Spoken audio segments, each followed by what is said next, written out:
এরপরে প্রশ্ন হলো, আমি একজন ড্রাইভার, আমার বয়স 23 বছর, আমি একটা মেয়েকে পছন্দ করি, কিন্তু আমি মেয়েকে কিছু না বলে পারিবারিকভাবে প্রস্তাব পাঠাই। খুব ভালো কথা। কিন্তু তাদের বাড়িতে যাওয়ার পর তারা যখন জানলো আমি পেশায় একজন ড্রাইভার, তখন তারা আমার পরিবারকে ফিরিয়ে দিল। বিশেষ দ্রষ্টব্য, মেয়ের বাবা এখানে উপস্থিত আছে। আমার কি করণীয়? এখন মেয়ের বাবা উপস্থিত থাকলে আমি কি বিয়ে পড়াই দিতাম? দেখেন, এই ভাইয়ের কষ্টটা আমরা সবাই বুঝতে পারছি, তাই না? দেখুন, আমাদের যারা মেয়ের বাবা হয়েছেন, ভালো করে কান খাড়া করে শুনে রাখেন, যারা মেয়ের বাবা হয়েছেন, ভাই একটু কথা শুনেন, যারা মেয়ের বাবা হয়েছেন, আল্লাহ তাআলা মেয়ের বাবা বানাইছেন, আপনাদেরকে আমি করজোড় করে বলি, আল্লাহর ওয়াস্তে দুনিয়ার জাকজমক দেখে মেয়ে বিয়ে দিবেন না। এখনকার যুগে, এখনকার সময়ে বেশিরভাগ দাম্পত্য জীবনে শান্তি নাই। দাম্পত্য জীবনে কি নাই? শান্তি নাই। শান্তির নাটক এবং অভিনয় অনেক আছে, কিন্তু শান্তিটা যুবকরা যারা বিয়ে শাদী করো না, এখনো গড়তে পা দাও নাই, বাবারা ভাইয়েরা, তোমরা জানা রাখো ভালো করে যে এখন টাকা পয়সা অনেক আছে, বিয়েতে ডাকডোল পিটানো হয় অনেক, জাঁকজমক হয় অনেক, কিন্তু প্রকৃত অর্থে দাম্পত্য জীবনে আমাদের দেশে বেশিরভাগ মানুষই অসুখী এখন। এবং আমাদের আগের জেনারেশন যারা ছিলেন, আমাদের বাপ চাচারা যারা ছিলেন, আমি সব সময় সব জায়গায় বলি, এখানে অনেক মুরব্বী বাপ চাচারা আছেন না, এই বাপ চাচারা কিন্তু আমাদের চাইতে তুলনামূলকভাবে দাম্পত্য জীবনে অনেক বেশি সুখী ছিলেন, এখনো সুখী আছেন। আর যুবক পোলাপান, তাদের দাম্পত্য সম্পর্কগুলো সব চায়না মালের মতো হয়ে গেছে, ঠুস ঠুস করে ভেঙে যায়, গড়তে দেরি ভাঙতে দেরি নাই। এগুলো কেন হয়? এগুলোর অন্যতম কারণ হলো যে আমাদের বিবাহগুলো বরকত মুক্ত, এগুলোতে কল্যাণ নাই। বিবাহ বরকত মুক্ত কখন হয়? এর অনেক কারণ আছে। এর একটা হলো যে বিবাহের মধ্যে পাপ হয়, অপরাধ হয়, গুনাহ হয়, সে বিবাহে কখনো বরকত আসতে পারে না। এরকম যুবক এখানে কয়জন আছেন যে বলতে পারবেন আমার বিয়েতে কোনো প্রকার ব্যান্ড পার্টি, কোনো প্রকার ডিজে পার্টি হয় নাই, গানের আওয়াজে এলাকাবাসীকে আমি অতিষ্ঠ করি নাই? এরকম কয়জন আছেন? আপনারা সবাই কি গরিব মানুষ?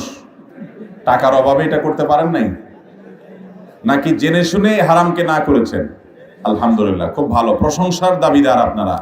ভাইরা আমার, আপনার বিয়ে উপলক্ষে আপনার ব্যান্ড পার্টি এবং ডিজে পার্টি গানের আওয়াজে যদি আশেপাশে মানুষের জীবনযাত্রা ব্যাহত হয়, তাহলে মানুষগুলোর দোয়া পাবেন না বদদোয়া পাবেন? এতগুলা মানুষের বদদোয়া যদি হয়, তাহলে এই বিয়ের মধ্যে আল্লাহর গজব তো এমনি নাজিল হবে।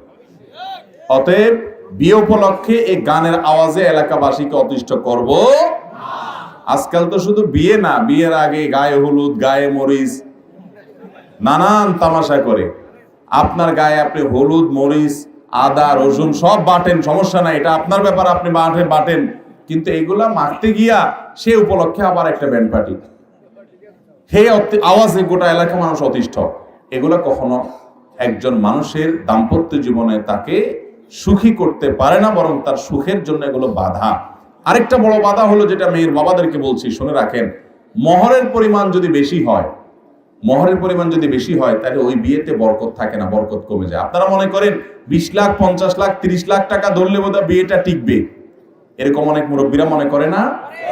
আপনারা হাদিস শুনেন, নবী সাল্লাল্লাহু আলাইহি ওয়াসাল্লাম বলেছেন, ইন্না আযমান নিকাহি বারাকাতান আইসারুহা মাউনা, সবচাইতে বরকতময় বিয়ে হলো সেই বিয়ে যেই বিয়েতে মহরটা হয় সবচাইতে সহনীয়, ছেলে পরিশোধ করতে পারে। ছেলের বেতন 20,000, আপনি মোহর ধরলেন 50 লাখ, আপনার 50 লাখ মোহর নেওয়ার খায়েশ যদি হয়, তাহলে এই ছেলের কাছে বিয়ে কেন দিচ্ছেন? ছেলেগুলোকে ফাঁসায় দিচ্ছেন, এই পোলাপান না বুঝে হো হো করে বিয়ে করে ফেলতেছে। এরপর যখন মাসালা শুনছে, হায় হায়, এটা পুরোটা তো বলে দেওয়া লাগবে, নাহলে কি আমাদের ধরা খাবে। এবার এসে আমার বলে, হুজুর আমরা কি করব? আমি বলি, কিচ্ছু করার নাই ভাই, ফাঁসা গেছো, এখন দরখাস্ত লেখো বোর কাছে, বরাবর মাননীয় স্ত্রী, বিষয় মোহর কমিয়ে দেওয়ার আবেদনপত্র, জনাবা যথাবিহিত সম্মান প্রদর্শন পূর্বক নিবেদন এই যে, আমি আপনার হতভাগা স্বামী, আপনার বাবা ভাইয়ের চাপাচাপিতে না বুঝে আমি 30 লক্ষ টাকা মোহরে রাজি হইয়া গিয়াছিলাম, অথচ আমি সামান্য একটা চাকরি করি, আপনি জানেন, অতএব এত টাকা দিবার সামর্থ্য আমার নাই। কাল কিয়ামতের ময়দানে আমি আল্লাহর কাছে অপরাধী হিসাবে, দেনাদার হিসাবে উঠব, সেটা অত্যন্ত ভয়াবহ ব্যাপার। অতএব আপনার সমীপে নিবেদন এই যে এই হতভাগা স্বামীকে আপনার মহারানার 2/3, 1/3, 2/3 বা 1/3 বা অর্ধেক আপনি আল্লাহর ওয়াস্তে মাফ করিয়া আমার মহরটা কমাইয়া দিয়া বাধিত করিবেন। বিনীত আপনার কপাল পড়া বা হতভাগা গরিব স্বামী।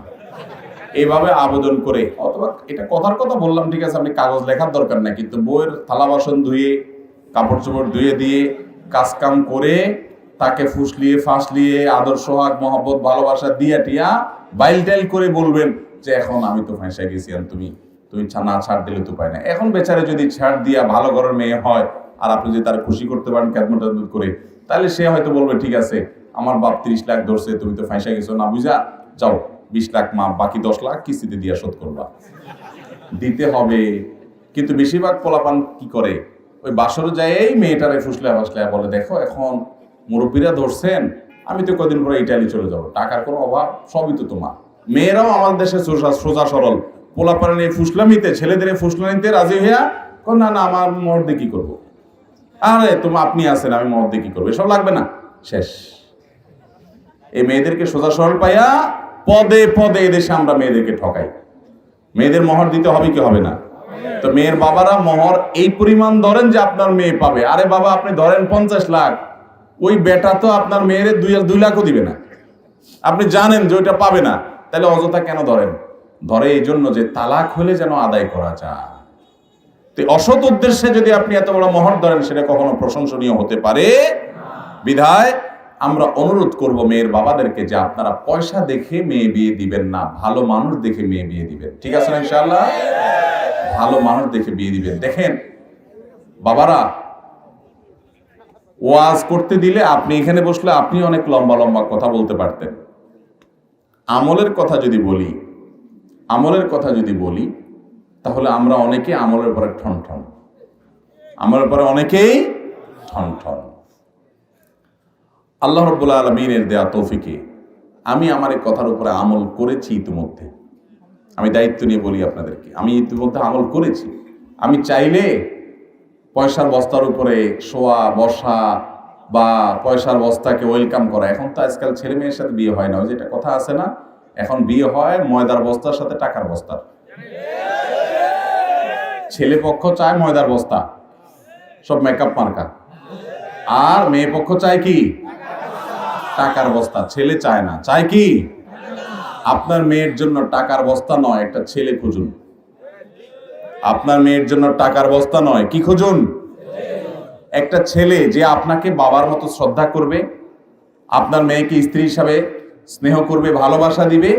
বিশ্বাস করুন, খুব সিরিয়াস কথা বলছি, আমরা বেশিরভাগ মেয়েদের বাবারা, মেয়েদের ভাইয়েরা আমরা ভুল সিদ্ধান্ত নেই, এরপরে আফসোস করি। অমানুষ যখন দেখি, হ্যাঁ টাকা আছে, পয়সা আছে, পদ আছে, পদবি আছে, বড় চেয়ার আছে, গদি আছে, নাম আছে, যশ আছে, খ্যাতি আছে, কিন্তু মানুষ না, অমানুষ। ধরা খায় কি খায় না বলেন?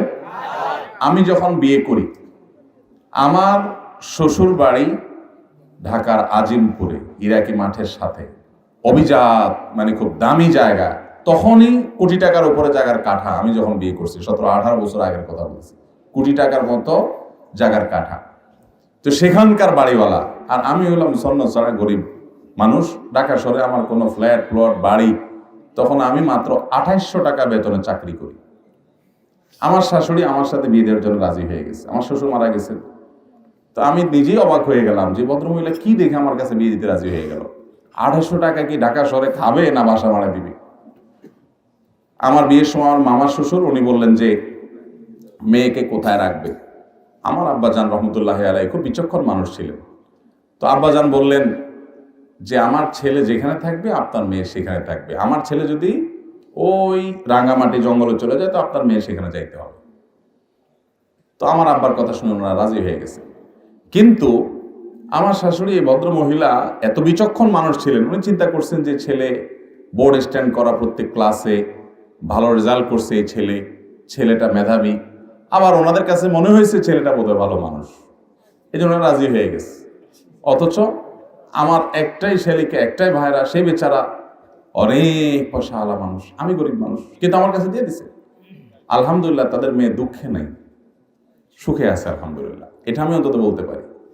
আমাদের দেশে বেশিরভাগ মেয়ের বাবারা, ভাইয়েরা, আমি খুব সিরিয়াসলি বলছি যে আমরা বেশিরভাগ এই ক্ষেত্রে আমরা ভুল করি। আমাদের মেয়েদের জন্য আমরা দেখি যে একটা সরকারি, অনেক ছেলেরা আমাদের কাছে প্রশ্ন লেখে, হুজুর সরকারি চাকরি না করলে মেয়ের বাপরা মেয়ে দিতে চায় না বিয়ে।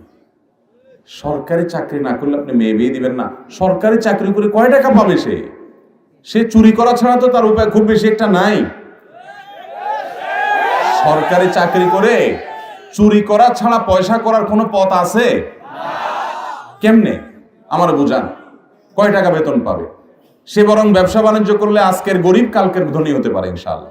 কিন্তু সরকারি চাকরি যদি সে করে, ধনী হওয়ার কোনো পথই তো খোলা নেই। আছে? কেমনে ধনী হবে? 2 নম্বর টাকা ছাড়া ধনী হওয়ার রাস্তা আছে?